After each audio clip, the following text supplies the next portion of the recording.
नमस्कार, श्री स्वामी समर्थ. तुमचं सर्वांचं माझ्या चॅनलमध्ये खूप खूप मनापासून स्वागत आहे.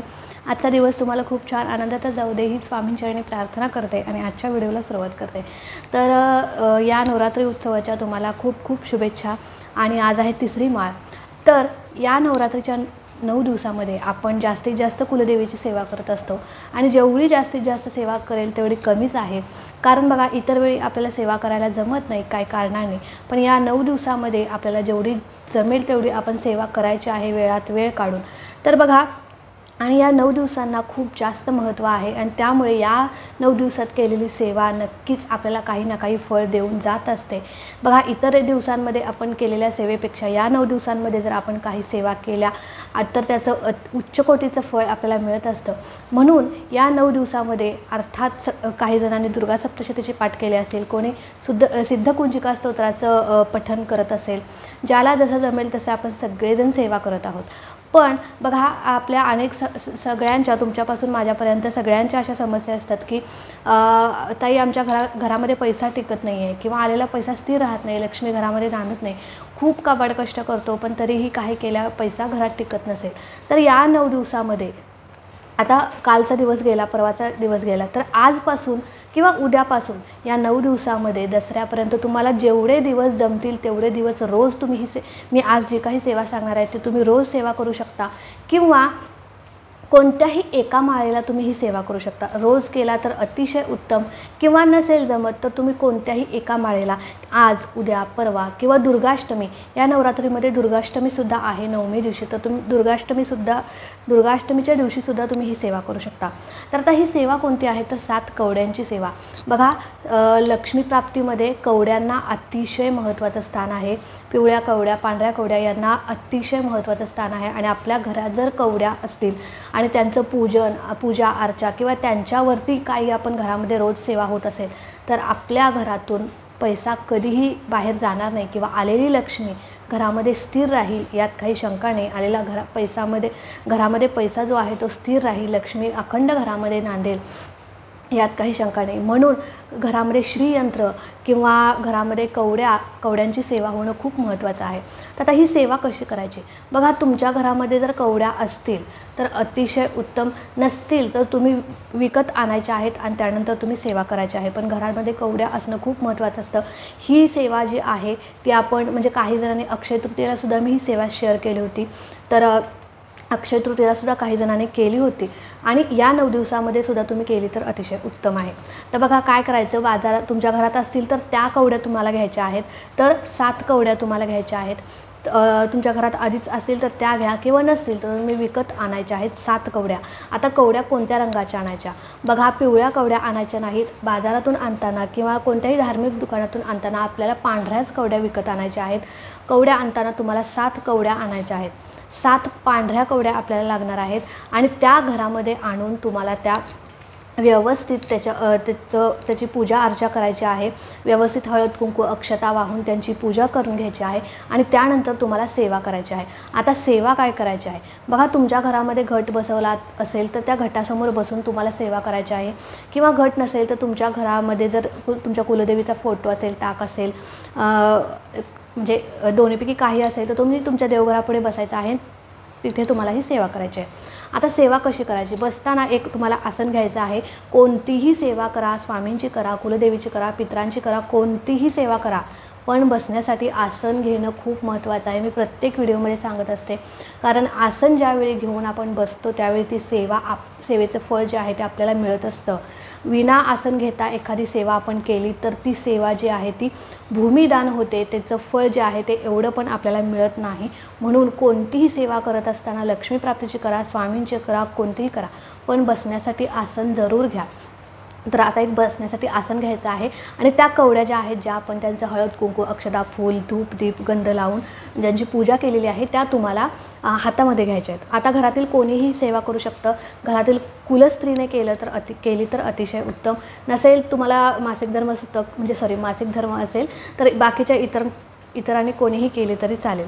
तर आता काय करायचं, त्या कवड्या ज्या आहेत त्या प्रथमतः तुम्हाला जी पूजा आपण केली बघा, की हळद कुंकू अक्षता वगैरे वाहून त्यानंतर त्या कवड्या ज्या आहेत ते तुम्हाला पिवळ्या करायच्या आहेत. आता पिवळ्या कशा करायच्या, हळदीचं पाणी घ्यायचं आहे आणि हळदीच्या पाण्याने किंवा हळदीचं लेपन करून त्या कवड्या ज्या आहेत त्या तुम्हाला पिवळ्या करायच्या आहेत. आता या पिवळ्या केलेल्या कवड्या ज्या आहेत ते तुम्हाला हातामध्ये घ्यायच्या आहेत. तर ह्या 7 कवड्या ज्या आपण पिवळ्या करून घेतलेल्या आहेत, पांढऱ्या कवड्या आणलेल्या त्या पिवळ्या करून घेतलेल्या आहेत, त्यांची पूजा वगैरे करून घेतलेली आहे, त्या तुम्हाला हातामध्ये घ्यायच्या आहेत. ही सेवा जी आहे ती तुम्ही संध्याकाळच्या वेळी केली तर अतिशय उत्तम, कारण संध्याकाळच्या वेळी माता लक्ष्मी आपल्या घरामध्ये आगमन करत असते आणि घरामध्ये एक सुगंधी वातावरण तयार करायचं आहे. माता लक्ष्मीला सुगंध खूप प्रिय आहे आणि ती ज्यावेळी वावरत असते त्यावेळी ती बघत असते कुठं प्रसन्न वातावरण आहे, कुठं सुगंधी वातावरण आहे, कुठं प्रसन्न वातावरण आहे आणि त्याच घरामध्ये ती प्रवेश करत असते. म्हणून संध्याकाळच्या वेळी 6:30 ते 7:30 या काळामध्ये तुमच्या घरामध्ये वाद भांडण तंटा नको आहे, घरामध्ये प्रसन्न वातावरण पाहिजे.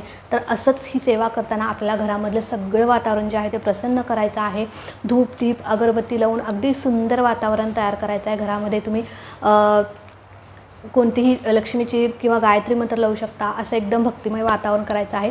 त्यानंतर तुम्हाला बसण्यासाठी आसन घेऊन त्या पिवळ्या कवड्या ज्या आहेत, ज्या आपण घरामध्ये पिवळ्या केलेल्या आहेत, त्या तुम्हाला हातामध्ये घ्यायच्या आहेत. आता हातामध्ये घेऊन बघा, एखादी सेवा त्याच वेळी फलित होते किंवा त्याच वेळी त्याचा आपल्याला लाभ मिळतो ज्यावेळी त्याच्यावरती मंत्रांची स्तोत्रांचं पठण होतं. म्हणून त्या कवड्या ज्या आहेत त्या तुम्हाला हातामध्ये घ्यायच्या आहेत आणि त्यावरती काहीतरी तुम्हाला मंत्र आणि स्तोत्र म्हणायचे आहेत. आता हे स्तोत्र मंत्र कोणते, तर ज्या स्तोत्रांनी ज्या मंत्रांनी लक्ष्मी प्रभावी होते, लक्ष्मीची अतिशय प्रभावी सेवा आणि मंत्र कोणते असतील, तर हे जे मी काही मंत्र स्तोत्र सांगणार आहे त्या स्तोत्रांचं आणि मंत्रांचं तुम्हाला पठण करायचं आहे. तर त्या पिवळ्या कवड्या हातात घेऊन प्रथमतः तुम्हाला सगळ्यात पहिल्यांदा लक्ष्मीची आवडती सगळ्यात सेवा कोणती असेल तर श्रीसुक्तम. तुम्हाला एक वेळा श्रीसुक्तम म्हणायचं आहे, फलश्रुतीसहित तुम्हाला श्रीसुक्तमचं पठण करायचं आहे. एक वेळा म्हटलं तर अतिशय म्हणजे ठीक आहे तुम्हाला वेळ, पण 16 वेळा म्हटलं तर अतिशय उत्तम, नसेल तर एक वेळा म्हटलं तरीही चालेल. एक वेळा तुम्हाला श्रीसुक्तम म्हणायचं आहे फलश्रुतीसहित. त्यानंतर तुम्हाला एक वेळा व्यंकटेश स्तोत्र म्हणायचं आहे. व्यंकटेश स्तोत्र म्हणून झाल्यानंतर तुम्हाला 16 वेळा विष्णू गायत्री मंत्र म्हणायचा आहे. आता विष्णू गायत्री मंत्र कोणता, तर ओम नारायणाय विद्महे वासुदेवाय धीमहि तन्नो विष्णू प्रचोदयात. हा मंत्र जो आहे तो तुम्हाला 16 वेळा म्हणायचा आहे. त्यानंतर लक्ष्मी गायत्री मंत्र तुम्हाला 16 वेळा म्हणायचा आहे. लक्ष्मी गायत्री मंत्र कोणता, तर ओम महालक्ष्मीच्या विद्महे विष्णू पत्नीच्या धीमहि तन्नो लक्ष्मी प्रचोदयात. हा मंत्र तुम्हाला 16 वेळा म्हणायचा आहे. त्यानंतर कुबेर मंत्र तुम्हाला 16 वेळा म्हणायचा आहे. ओम वैष्णवनाय स्वाहा, ओम श्रीम ओम ह्रीम श्रीम ह्रीम क्लीम श्रीम वित्तेश्वराय नमः. तर हा कुबेर मंत्र आहे तो तुम्हाला 16 वेळा म्हणायचा आहे. त्यानंतर तुम्हाला नवार्णव मंत्र म्हणायचा आहे. आता नवार्णव मंत्र आपल्या सगळ्यांना माहीत आहे, ओम ऐं ह्रीं क्लीं चामुंडाय विच्चे, ज्या मंत्रामध्ये महाकाली, महासरस्वती, महालक्ष्मी या सगळ्या शक्तिपीठांचा अंश आहे किंवा समावेश आहे. तर हा मंत्र जो आहे तो तुम्हाला 16 वेळा म्हणायचा आहे. लक्षात घ्या, मी सेवा परत एकदा सांगते. एक वेळा श्रीसुक्तम फलश्रुतीसहित, एक वेळा व्यंकटेश स्तोत्र, एक वेळा हे दोन्ही स्तोत्र एक वेळा आणि त्यानंतर 16 वेळा कुबेर मंत्र, 16 वेळा विष्णू गायत्री मंत्र, 16 वेळा लक्ष्मी गायत्री मंत्र आणि 16 वेळा नवार्णव मंत्र आणि एक माळ जप तुम्हाला आपल्या श्री स्वामी समर्थ मंत्राची करायची आहे. तर श्री स्वामी समर्थ या मंत्राची तुम्हाला एक माळ जप करायची आहे.